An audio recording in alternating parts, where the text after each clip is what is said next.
มื้อนี้พี่น้องเอ้ยได้นัดกับทีมงานไว้น้องพี่น้องเนาะหรือว่าได้นัดกับน้องบ้องแล้วก็น้องอัมพรแล้วก็เพื่อนตูนพี่น้องเอ้ยเนาะว่าสิไปเก็บกาแฟบ่าวตูนเนาะพี่น้องเนาะมื้อนี้เนาะไปพี่น้องเอ้ยเนาะเดี๋ยวเจอกันอยู่บ้านบ่าวตูนต่อพี่น้องเอ้ยเนาะมารับน้องอัมพรแล้วพี่น้องเอ้ยฮอดเพื่อนเพิ่นไปเก็บกาแฟบ่าวตูนพี่น้องไปเดี๋ยวเจอกันนี่บ่ของบ่าวตูนนั่นเด้อเว้ยนี่เข้ามาตูนจับกล้องเอ้ยเก็บอยู่หั่นแหละโอ้ดกได้ซั่นปาโตจัดให้ดกเฮ้ยพี่น้องเอ้ยปาโต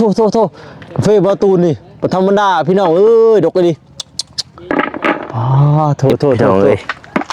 โอ้ดกอยู่เด้อเฟบ่ตูนนี่เนาะดกบ่จ้ะบ่ดก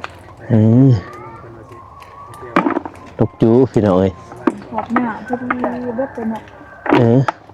ประมาณสองหอบนี่เขาจะเก็บน่าจะเบิดเอาเฮ็ดบัดนี้น้องอภรเก็บกาแฟบาตูนเด้อพี่น้องเอ้ยมื้อนี้มาซอยบาตูนพาตกกาแฟเพิ่นเด้อโอ้สวยงามพี่น้องผู้แต่ดกว่าสัตว์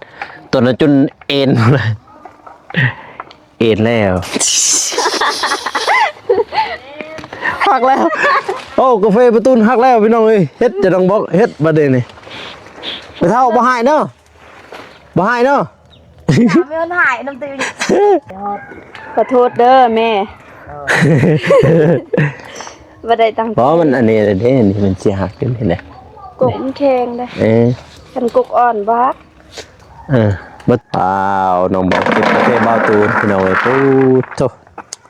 ได้คุนึงแล้วคุน้อย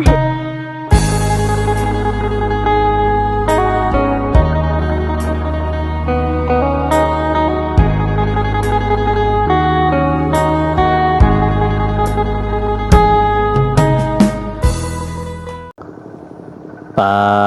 ทีโตพี่น้องเอ้ยเปิดภาพมามื้อนี้เนาะพี่น้องเนาะทางเบาโกเองก็มาอยู่หน้าริมทางพี่น้องเนอะหรื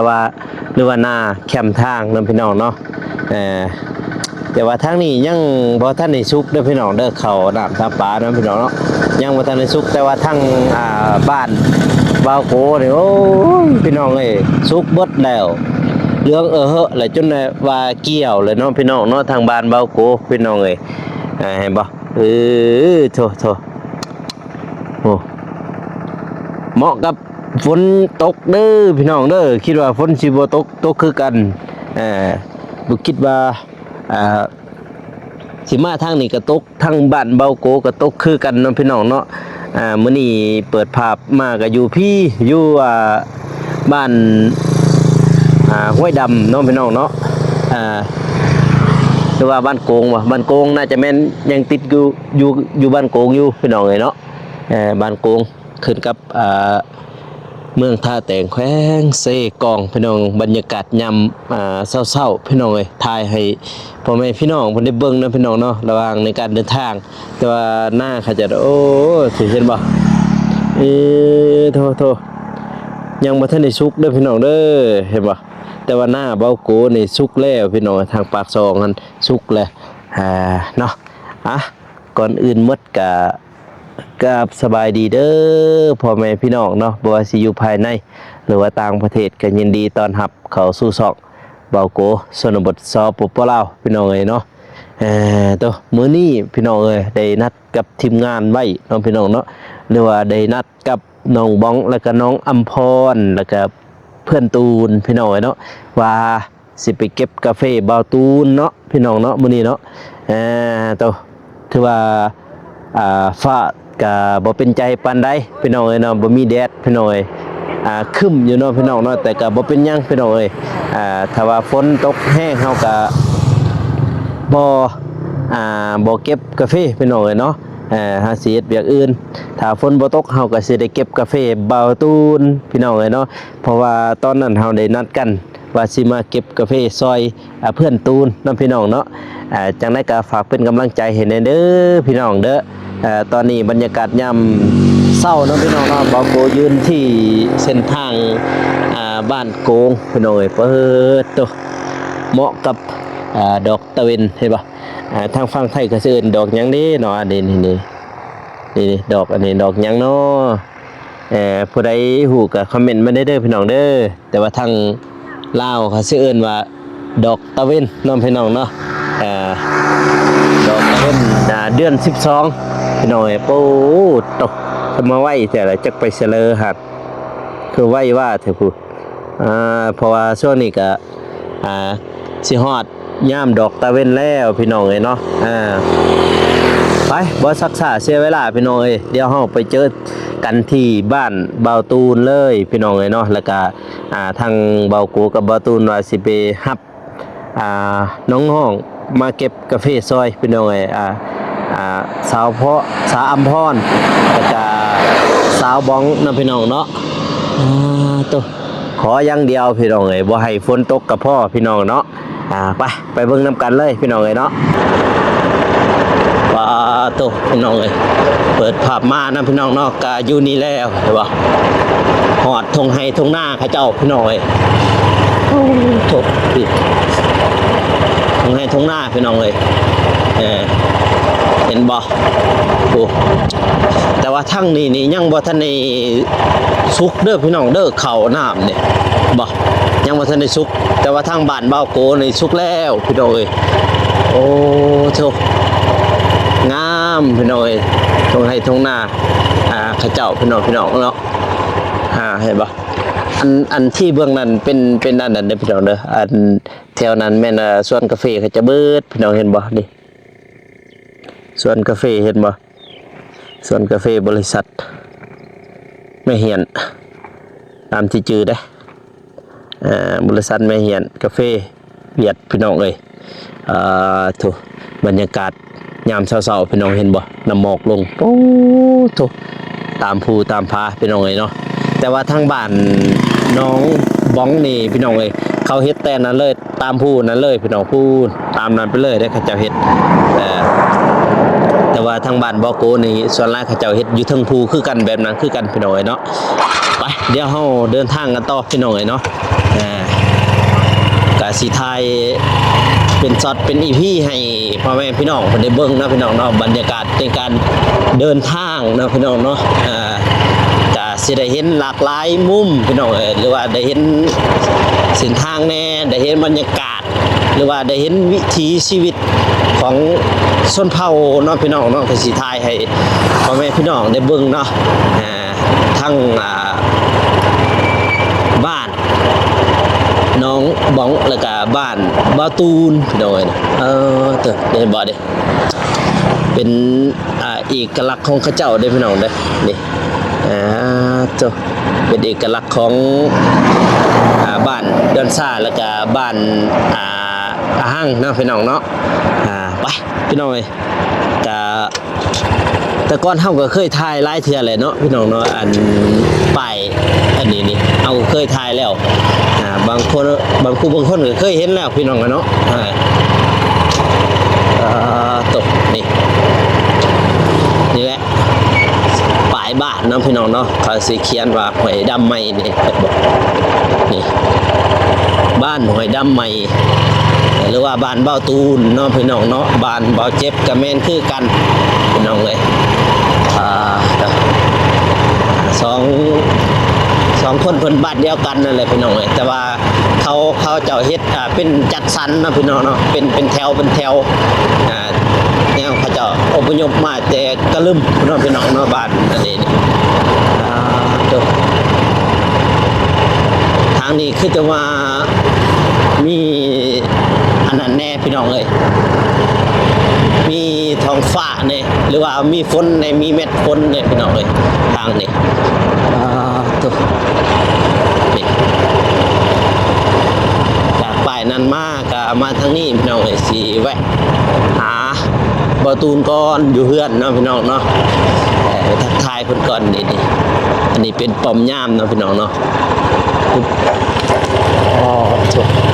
เดี๋ยวมาทางนี้แม่แล้วบ้านบาตูนพี่น้องหรือว่าเฮือนบาตูน นี่ก็เป็นโรงเรียนเนาะพี่น้องเนาะโรงเรียนประถมสมบูรณ์บ้านห้วยดำใหม่มัธยมประถมมัธยมนี่แหละพี่น้องคนเปกันไปชุบนี่โรงเรียนเพิ่นขี่มานี่แต่สิเห็นเพื่อนบาวตูนพี่น้อง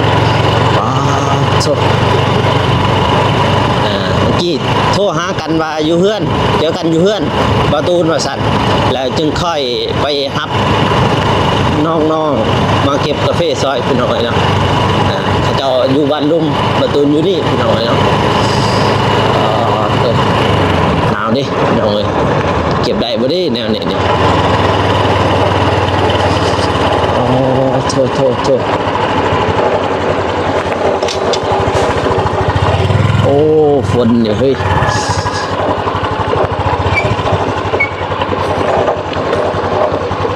ตูน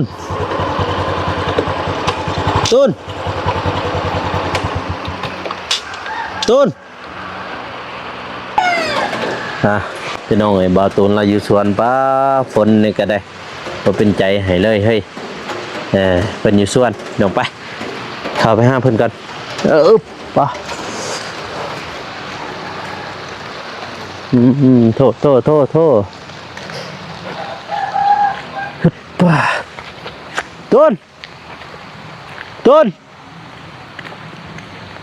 ตูนพี่เชยฮะไปเอาน้องพรบ่เพิ่นอยู่เพื่อนบ่โอเคพาเด้อพี่น้องไปเอาน้องพรก่อนน้องอภรเพิ่นสิมาเพราะบ่าวตูนเพิ่นเอาน้องน้องบ้องมาแล้วน้องพี่น้องเนาะเดี๋ยวบ่าวโกไปเอาน้องอภรมาก่อนพี่น้องเนาะไปบัดนี้เตรียมไปพี่น้อยพวกเขาอยู่หั่นแหละคือป้าไปพี่น้อยเนาะเดี๋ยวเจอกันอยู่บ้านบ่าวตูนต่อพี่น้อยเนาะมาหับน้องอภรแล้วพี่น้อยฮอดเพื่อนเพิ่นไปเก็บกาแฟบ่าวตูนพี่น้องไปเดี๋ยวเราเจอกันอยู่ที่บ้านบ่าวตูนเนาะพี่น้องเนาะมาพี่น้องเลยเนาะบัดนี้เปิดภาพมากอะพี่มาอยู่บ้านบ่าวตูนแล้วพี่น้องเนาะมาเก็บกาแฟซอยเพิ่นพี่น้องเนาะไปวันนี้พร้อมลุยน้องพรนะวะพร้อมลุยบ่สบายดีนะเบิ้งไปลุยพูดแล้วอยู่ปลากระเพาะแหละเขาอยู่หันแหละนี่คุเป็นคุประตูนมั้งนี่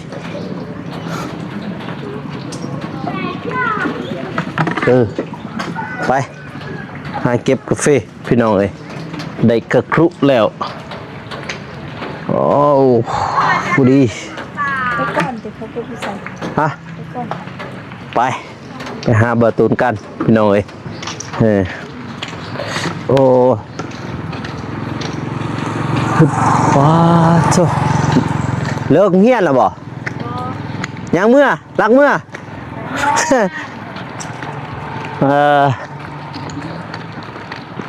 ตูนเอ้ยตูนอยู่ตูนไปทางลุ่มนี้โอ้ยโอ้โหกะสูงเท่านี้แหละจากปีเลยอยู่ใช่เอ้ยทางลุ่มบ่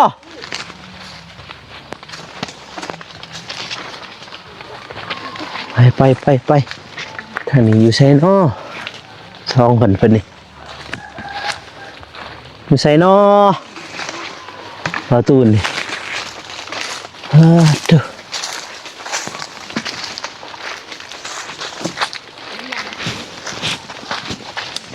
อยู่ใช่เฮ้ย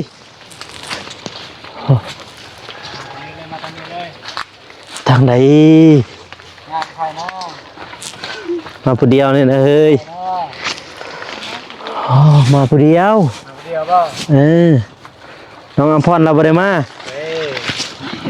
ผู้เดียวก็ได้ยังไปหับน้องนึงก็จะไปเรียนงาน มาผู้เดียวได้เฮ้ย สบายดีเลย จ๊ะเอ สบายดี สบายดีเด้อ ใช่โอ้ยเก็บไว้เถอะเฮ้ยสองคนแบบนี้เธอมันทำมันโนลาเด้ฝนตกเนาะเฮ้ยน้องบ้องบาตูนเราเก็บซอยอยู่บ่ เก็บ เฮ้ เทละเม็ดเทละหน่อยบ่ได้เก็บลายเอา โอ้ดกอ่ะเฮ้ย ดกจะบอกเก็บเลยทางนี้เลยน้องพร ดิ เด้อ โอ้ ขอบใจหลายๆเด้อที่มาเด้อ ดก นี่เลย บ่มีเกาะได้บ่ได้ เอาไปเด้อ นี่ เกาะมา ว้า เกาะมันจะเกาะเดียว หมดแดง mà bây giờ nó trời เอาเฮ็ดลูกพี่บาดนี่ hiện với cái này không ลุย เดี๋ยวจะไปสอบเบิ่งให้เกาะอีก2เกาะ3เกาะ เออ โอเคบัดนี้ เฮ็ดเอาติเฮ็ดได้อยู่ติเป็นอยู่ติว้าวเว้ยนี่บ่ของประตูนั่น เด้อ เว้ย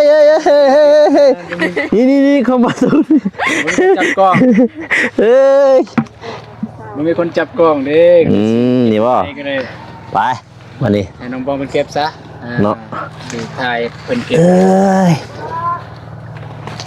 เก็บเฮาบัด โอเค นี่ มีแต่ว่าสิไปปะก่อนเด้อ ไปใช่เฮ้ย สิเข้าในเมืองก่อน เข้าในเมือง สิเอาอย่างนี้ซื้อกินอย่างกินอย่าง เขาท่าแต้งคนวะ แม่น เขาไปเฮ็ดหยัง ก็นั่นเลยสิไปซื้อของกิน ซื้อของกิน แม่นซื้อยารถยาให้หมูมันสิตายแล้ว หมู แม่นหมู อ๋อ มันสิตาย เออเอายังก็เอา สิกินยังน้องบอม นี่มาเก็บน้องกระพอนอยู่นี่ก็ได้นี่ กินนี่ต้มนี่ เก็บอยู่หันแหละโอ้ดกอ่ะ ได้สั่น ปลาโต จัดให้ ดกเฮ้ยพี่น้องเอ้ยปลาโตกาแฟบาตูนนี่บ่ธรรมดาพี่น้องเอ้ยดกเลยดิปลาโต สิกินข้าวกินน้ำสมุนไพรมาซ่าแต่แต่ ปลาเอาเฮ็ดบาดเด้ กินปลาย่างกัน อืม เด้ออ่างใส่กัน ดูสิวันนี้ นี่ เก็บอยู่นี่นะ นี่มาเก็บอยู่นี่นี่ ก็ไปซื้อของกินก็ได้อยู่หน้าห้าง อึบมันเก็บพี่น้องเลยโอ้ดกอยู่เด้อเฟบาตูนนี่เนาะดกบ่ใช่ป่ะ ดก อืมดกจูพี่น้องเอ้ย หอบหน้าพอดีเบิดไปเนาะ ประมาณสองหอบนี่เขาจะเก็บน่าจะเบิดอึบ ขึ้นไปนอน เฮ้ยมีแต่ว่า2คนบ่ให้ขึ้นพักผ่อนอยู่เฮือนอยู่ชาน ทางนี้เด้ นี่จะใส่ก็ได้สั้นดี โอ้ เดี๋ยวสิออกไปก่อนเด้อ โดย ทำน้องบองเด้อ โดย เด้อ หาเก็บกาแฟได้นี่เด้ เด้อ มาพี่น้องเอ้ยมาเก็บกาแฟช่วยบ่าวตูนนี่นะ ประตูไม่ได้เก็บซ้ำ เอ้คุมงานบ่ มันเป็นคุ้มถ่ายคลิป นั่นบ่แต่แม่นคือกันเลยเฮ้ยคุมงานเด้ ขอบใจหลายๆเด้อบาโกที่มาเด้อ โดยบ่เป็นหยังเจ้าน้อยเจ้าอีกได้ไปซอยไผ ซอย เออ โหลายว่ะ ฮะ ลาย โอ้ยกาแฟข่อยแห้งดกพูดเอา แท้มันพรไปบ่ฮะไปบ่ บ่ฮู้แล้วอ่ะ แล้วแต่บาโกเนาะถ้าบาโกชวนไปก็ไป ชวนพี่น้อง ไปแล้วนั่นแล้วไปแล้ว นานบ่หมดแดงบ่ โจ เมื่อเหรอปาดตกพี่น้องเอ้ยตุนหาอันนั้นก็ติดก่อนสิไปหั่นเฮ็ดเกาะให้ก่อน ก็นั่นแหละบ่มี เฮ็ดเอาก็ได้นะ โอเคจังเลยเนาะ เฮ็ดเกาะ ผมมีบ่อยู่น้องพรเดือนเนาะ เฮ็ดไม่เลยนะ มีแต่ว่าบุ้เขาป่าจะใส่นี่หามยำโอ้ย นี่ยาแล้วกัน หาบ่เห็น มันมาดาวมีบ่ มันบ่อนนั้นเฮ็ดไม่เลยว้าวพี่น้องเอ้ยเก็บโอ้ หูดทางของเราว่าฉัน เจ้าของคนไปแล้ว ทองไปแล้วพี่น้อยยัดใส่ตรงเสือตรงทรงเด้อยัดตรงเสือตรงทรงว่าฉันอึบป่าน้องอำพรกินเอาข้าวเสา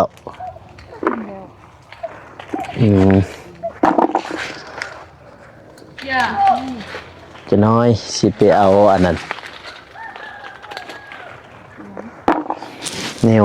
กุยเมียนอันเห็นก่อนแจรถกันบ้าโถพี่น้อยบางบอนกะชุกลายอยู่ด้วยกาแฟบาตูนนี่เห็นบ่คือจังซั่นนี่เห็นบ่พี่น้อยกาแฟบาตูนสุกงามเลอะเลยอะระว้า 10 โมง ฮอด10 โมงแล้ววันนี้ยังดิฮอดแล้วเนาะ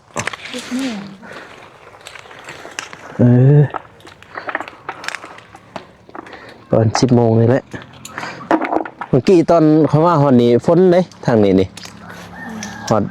บ้านมาตูนนี่เพื่อนเพิ่นนี่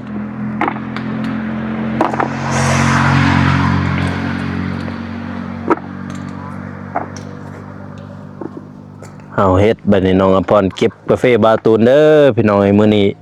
มาซอยบาตูนพาตกกาแฟเพิ่นเด้อโอ้สวยงามพี่น้องผู้แต่ดกๆว่าซั่นตอนนั้นจนเอ็นเลยเอ็นแล้วเรียบร้อยไปกกใหม่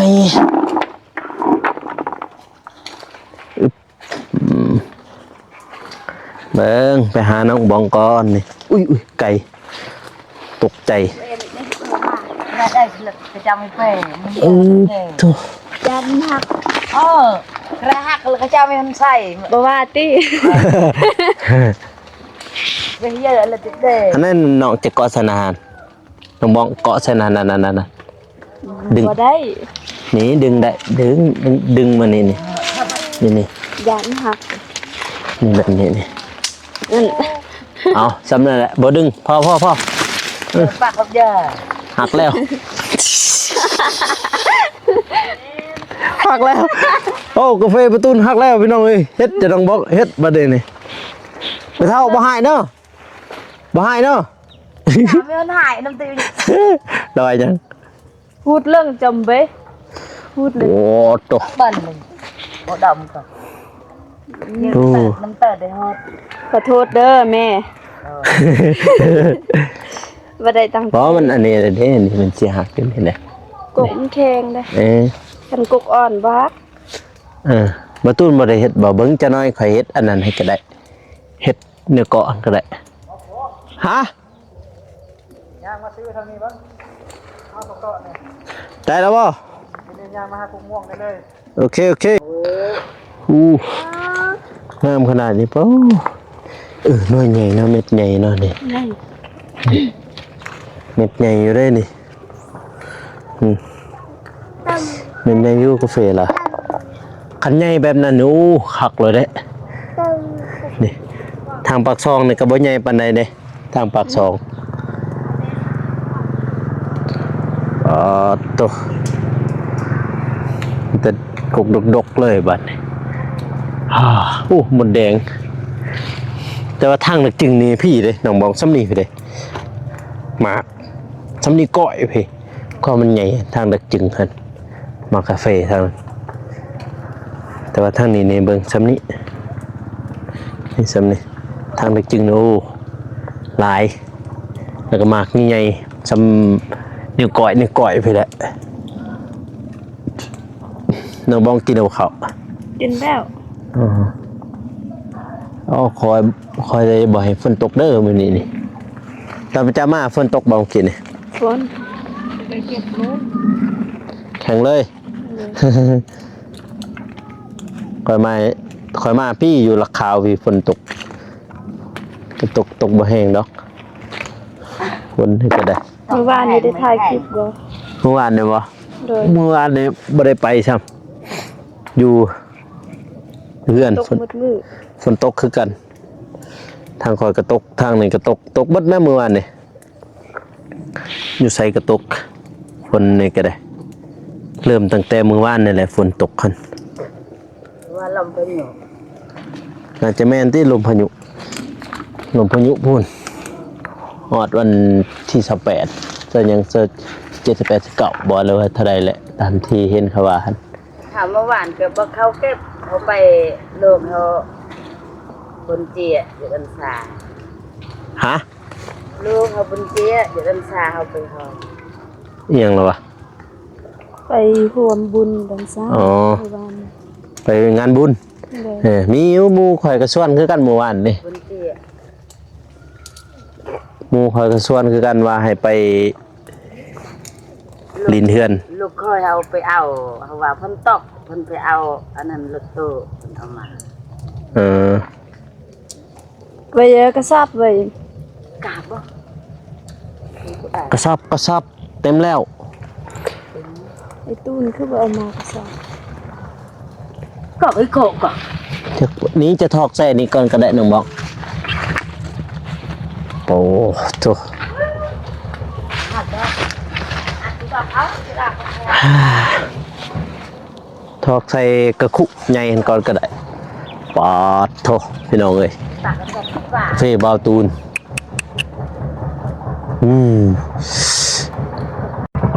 โอ้กาแฟบาวตูนพี่น้องบางบอนมีบางบอนก็บ่มีเนาะพี่น้องเนาะเม็ดกะหน่วยก็ใหญ่อยู่นี่หน่วยใหญ่อยู่เด้นี่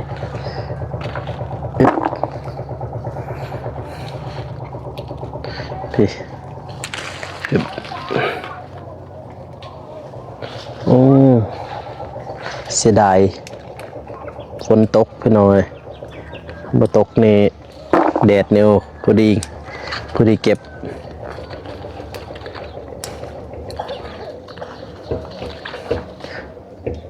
บประมาณ2 หอบนี่น่าจะหมด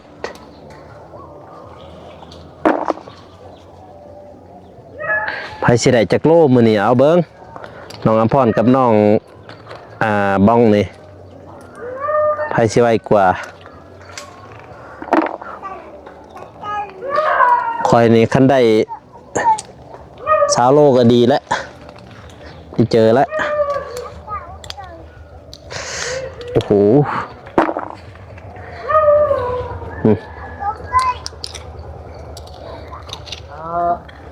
คันสุกเบิดนี่สบายเก็บสบายพี่น้องเอ้ย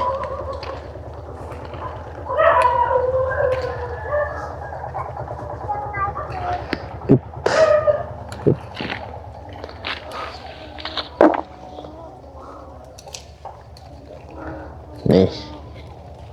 ว้าว มาดูดอกพิจิตร เก็บ ข้าวเอา มากดกก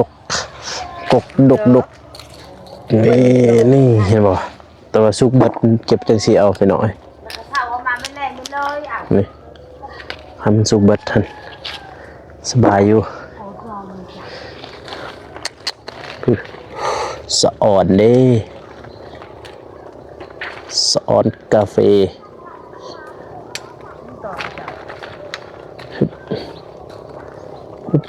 นี่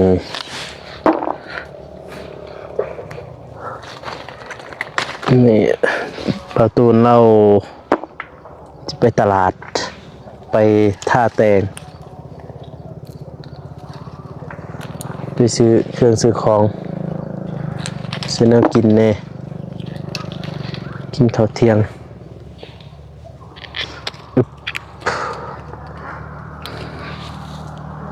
แต่ว่าคิงนี่เราปลูกหลายอีหลีเห็นไหมเราปลูกคิงหลายดิอยู่สวนเราตัวนี้หมากใหม่เลยจะว่าเกือบครบทุกชนิดพี่น้องมะม่วงนี่มาเขียบมากาแฟมะขามมะกล้วยมักส้มโอมักมีครบสุดเลย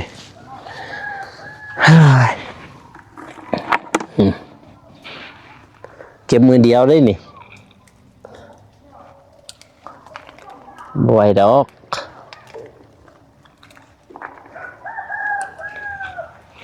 น้องอภรไปแช่วันนี่นอนฝนตกคือกันนอนฝนตกฝนลิน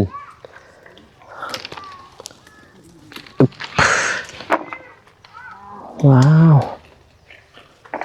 โอ้คันใดเม็ดใหญ่ๆจังสีนี่ทำสิเอาเงินมันได้น้ำหนักดีว้าวเชื่อว่ามันจนสุกแบบมันสุกแห้งจนมันแตกเป็นไปหน่อยนี่ มาเก็บทางนี้ก่อนแม่ เก็บผู้เดียวบ่ยานบ่ ก่อนเอ้ย เนาะสิถอกแล้วบ่โอ้โหน้องมองเต็มแล้วพี่น้องเอ้ยโอ้เดี๋ยวเศร้าเลยไว้เลย มันออกนี่บ่มันหักเด้อ ฮะเนียง บ่มีหยัง อ้าวน้องบอกเก็บกาแฟบ้าตูนพี่น้องเอ้ยปุ๊บโตได้คู่หนึงแล้ว คูน้อย คู่น้อยได้คู่หนึงแล้วโตปูไป ปอดโกดอันอีปีอย่าปอดนั่งจังเด้อ นี่ สิเร็ด จะเพิ่นเก็บเป็นแถวบ่หรือว่าเนี่ยใดของบุก บ่ฮู้เก็บเลยนะน้องเห็นแกเก็บเลย เขาเห็นเพิ่นเก็บเลย เราเก็บเลยเขาเห็นอึบเก็บเลยก็เก็บบ่เป็นหยังคือกันแนวสุดทำอิฐเด้ ตะเมอันกูตะเมอันตึก ส่วนเอื่อยเขาก็สุกแล้วส่วนเอื่อยค่อย กันหักนี่บ่อยเจียงบ่ได้เด็กตะกี้ หักอีกพอดีบ่าวมัน คุ้มแล้วมาหักกาแฟไอ้ตูนมื้อนี้นะ คุ้มแล้วบ่ มาทำเบิด มันสิหักแต่ดนแล้วงาตัวนั้น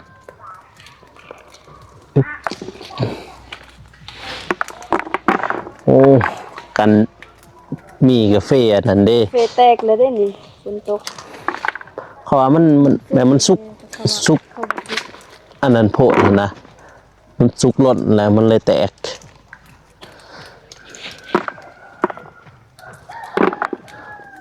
เก็บปัดนี่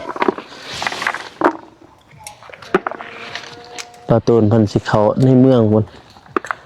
เขาไปซื้อยาให้หมูบ่ โดย หมูตัวอายุกองล่างพุ่นนะแม่นบ่ โดย ตะแพงอีนี่หมูขอซื้อก่อนไปเรียก